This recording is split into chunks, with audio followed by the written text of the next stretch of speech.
L'entreprise Afrique Phyto Plus offre un don de 5 millions de francs CFA pour contrer le Covid-19. Ce sont 3 entités qui ont bénéficié de ce geste.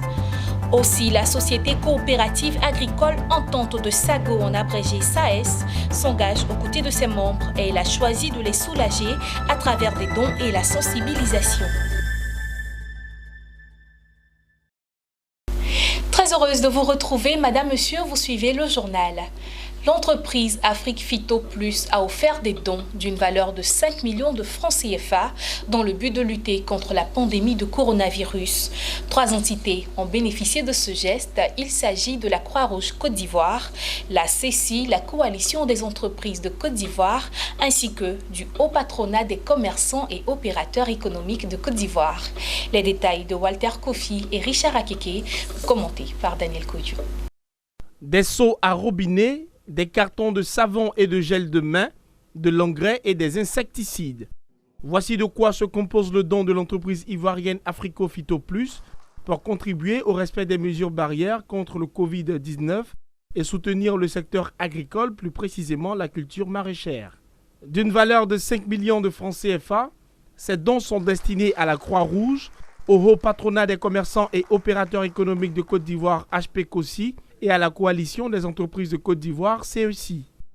Donc nous, entreprises, même si on est touché, on a vu que le gouvernement aussi a fait des efforts de notre côté. On fait partie des entreprises stratégiques donc, qui a été soutenues. Donc à notre part aussi, on doit participer à l'effort, certains parlent d'effort de guerre. Engagés dans la sensibilisation et la lutte contre la propagation du coronavirus, les récipiendaires sont satisfaits de recevoir ces kits. Ils entendent les mettre à profit.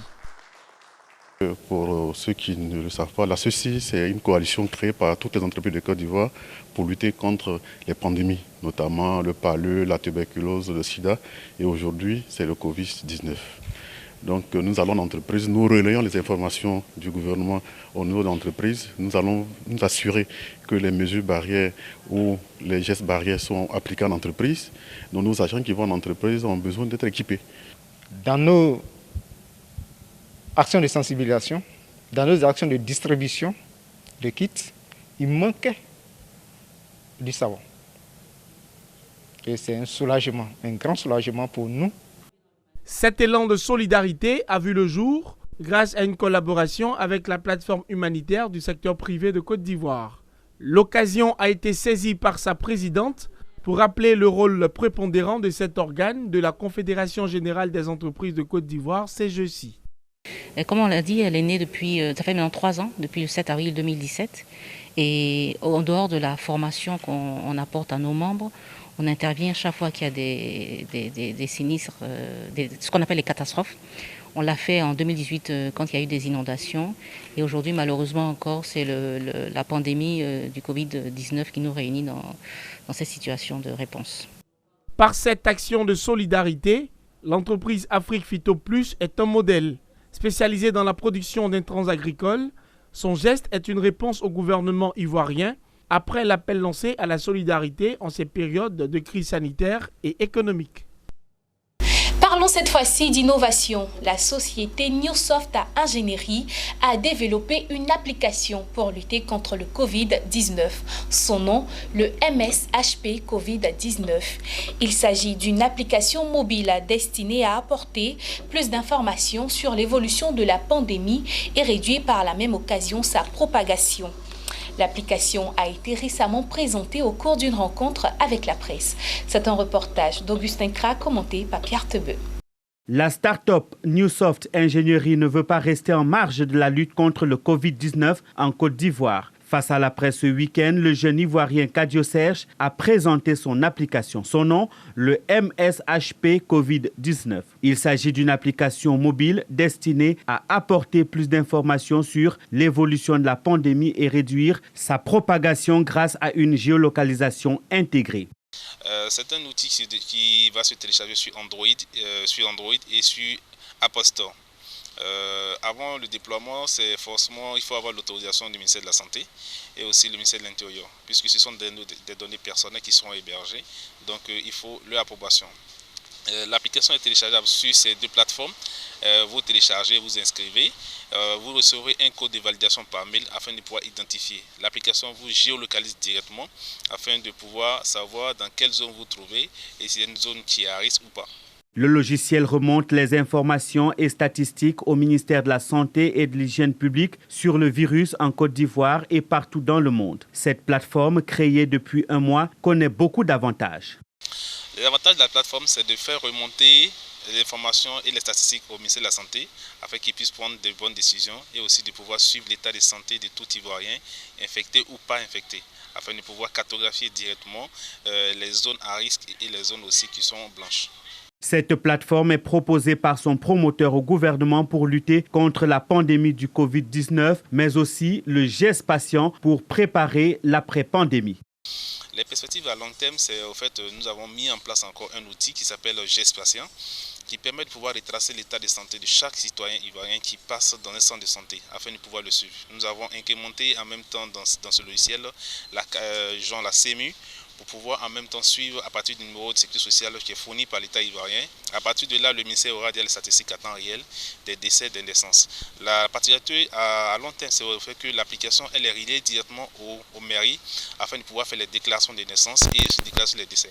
Cette dernière application va permettre aux médecins de retracer l'état de santé de tout patient qui passe d'un centre de santé à un autre, permettant aux médecins d'avoir des orientations sur les antécédents médicaux de celui-ci, de sorte à mieux le prendre efficacement en charge. Bon à savoir, l'application MSHP Covid-19 est adaptable à tout genre de pandémie. Et toujours dans le cadre de la lutte commune contre le Covid-19, la société coopérative agricole Entente de Sago, en abrégé SAES, s'engage résolument aux côtés de ses membres. Elle a choisi de les soulager à travers des dons, mais également de les sensibiliser au respect des mesures barrières contre le Covid-19. Le président du conseil d'administration a sillonné la ville de Meyagui pour apporter son soutien à cette campagne de sensibilisation. Le point avec Pierre Teveux. Nous sommes à Meyagui, au quartier Prospère, précisément au siège de la société coopérative agricole Entente de Sago. Ici, le décor est tout autre. Sur cet espace habituellement réservé aux véhicules type remorque, sont disposés des kits sanitaires, des seaux à robinet pratiques pour lavage des mains, du détergent type poudre à laver, du savon liquide, mais aussi des alimentaires constitués de centaines de sacs de riz. Une partie de l'appui que la société coopérative agricole Entente de Sago a mobilisé pour ses membres. Pour le directeur général, cet apport est un réconfort aux producteurs qui sont fortement impactés par les effets de la maladie à coronavirus. Au nom de la coopérative, nous avons un don d'une valeur de 10 800 000 qui est constitué à distribuer dans les différentes sections. Vu la pandémie du coronavirus qui fait ravage, qui aujourd'hui, à cause de cette maladie, nous ne pouvons plus exercer nos activités comme il se doit. Les planteurs difficilement se rendent dans les champs.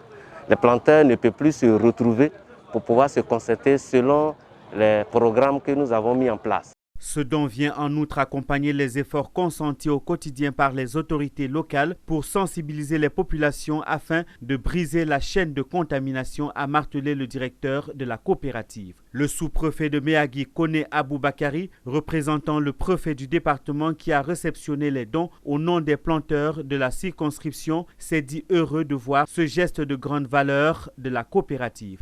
Les vivres qui sont donnés vont permettre aux populations qui sont impactées par les effets de la pandémie à soutenir un peu leur famille. À Nititouagui, il s'est agi de faire des dons. Devant le chef du village et sa notabilité ainsi que des coopérateurs, les responsables de la coopérative ont une fois rappelé les gestes barrières et expliqué les mesures du gouvernement avant de leur offrir des vivres et des dispositifs de lavage des mains.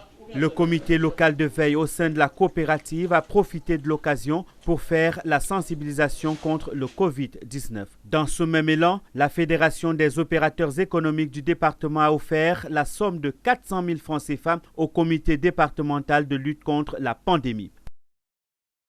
Et les associations de femmes tiennent haut le pavé de lutte contre la pandémie de coronavirus. Dans le département de Transua, elles sont au front de la prévention contre la maladie. Et cela grâce à l'appui des autorités, dont le maire qui vient de faire don récemment de matériel sanitaire, de 3 thermomètres à infrarouge au comité de veille contre le Covid-19. Les échos de cette cérémonie avec Joseph Assalé, notre correspondant dans l'Est ivoirien. Dans la ville de Transua, si toutes les composantes de la société se sont engagées résolument dans la lutte contre le coronavirus, la palme d'or revient cependant aux différentes associations de femmes qui sont au front de la prévention. Les vendredis, jours de marché, l'on rencontre ces dames à tout coin de rue, de Transua, flacons de gel hydroalcoolique à la main. Je leur parle de la maladie. Comment éviter la maladie, comment se sentir quand on a la maladie, où aller. Les gens acceptent, ils en demandent même, ils en veulent. Ça se passe bien, parce que quand je leur explique ça en langue, eux-mêmes ils sont contents, ils remuent leur tête. Ils remuent leur tête, ils me disent ah merci, merci pour la sensibilisation. Nous avons commencé avec le gel depuis un certain moment que la maladie a commencé. Tu sais, les parents, c'est très difficile de les mettre à 1 mètre. Donc nous les mettons le gel et leur expliquer comment il faut s'asseoir. À côté de ces Amazones, d'autres initiatives voient le jour. C'est le cas de cet homme qui, pour la circonstance, s'est transformé en agent de sensibilisation à la crise. Alors,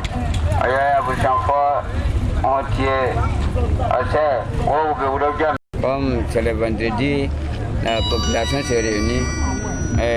Je parle en langue pour les sensibiliser. En vue de booster toutes les actions de sensibilisation relatives à la pandémie à coronavirus sur le terrain, le maire de Transua a remis le week-end dernier des kits sanitaires au préfet du département, par ailleurs président du comité de veille contre le Covid-19. Et que chacun porte les cache-nez le matin jusqu'à la nuit sans enlever. Ça veut dire, s'il est déjà contaminé, lui, il va conserver sa contamination. Pour sa part, le préfet de Transua s'est félicité du respect par les populations de la mesure de fermeture de la frontière avec le Ghana voisin avant d'annoncer. Actuellement, j'ai décidé comme ça de rencontrer le gouverneur des districts de Dormaï et du côté de Dorobo pour qu'on mette en place une plateforme de dialogue ivoiro-ghanéen. Notons qu'à ce jour, aucun cas suspect de Covid-19 n'a été enregistré dans le département de Transua. Au Zimbabwe, le gouvernement britannique a décidé d'octroyer un appui financier d'un montant de 43,6 millions de dollars afin de soutenir la riposte sanitaire au Covid-19 et venir en aide aux personnes vulnérables. Ce financement va permettre sur le plan sanitaire de couvrir les efforts de prévention et de contrôle des infections. Sur le plan social, cette aide financière contribuera à allouer une pension alimentaire aux enfants, apporter un soutien psychosocial pour les travailleurs de première ligne, ainsi qu'une aide humanitaire pour les couches les plus vulnérables du pays. Et puis au Niger, le gouvernement vient d'autoriser la ratification de l'accord de prêt d'un montant de 8 millions d'euros, environ 5 milliards de francs CFA, à Niamey entre le Niger et la Belgique. Ce prêt va être utilisé pour renforcer la capacité du seuil de retenue d'eau de Goudel sur le fleuve Niger, afin d'accroître l'offre en eau à Niamey, où le déficit de production et de distribution est d'environ 43 000 mètres cubes par jour. Ainsi donc se referme ce journal préparé par l'ensemble de la rédaction. Merci de l'avoir suivi. Nous vous retrouvons la semaine prochaine avec le même plaisir.